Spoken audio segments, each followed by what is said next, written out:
I think what originally attracted me most to having you come in is seeing that you were a Republican governor, administrator of the EPA under a Republican president, yet you support President Obama's plan to regulate greenhouse gases.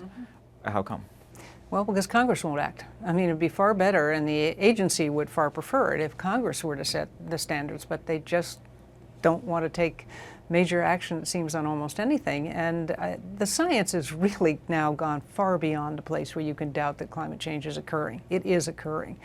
You can argue over how much is human, whether it is 90%, as the latest reports would have you believe, of human activity that is causing it, or 75. The point is, human activity is clearly having an impact on a natural phenomenon of Earth changing, because the climate has changed since Earth was formed, and we're paying a price. It's a national security issue. It's very much a financial issue, fiscal issue, as well as physical issue.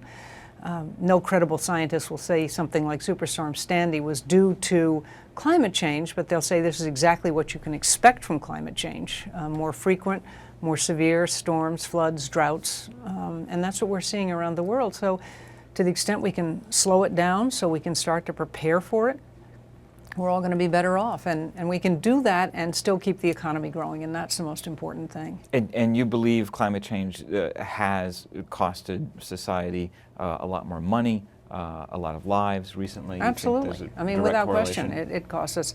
You know, it's interesting. What so many of the Republicans who object to it seem to forget is that Ronald Reagan put climate change on the agenda of the National Security Council. Said, you got to consider this as a national security issue. I mean, he got it back then that this was something coming at us. But so many of your colleagues, your former Republican colleagues, don't believe this. Why not?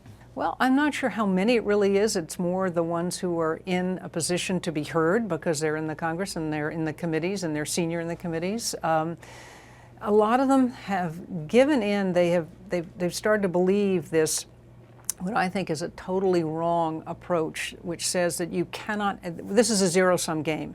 You cannot have a clean, green environment. You cannot prevent climate change without cratering the economy, without having you can't have a thriving economy. You can't have the two things at the same time, and that's just wrong. What we should be looking at is, on climate change, for instance, how do we turn this into an economic engine?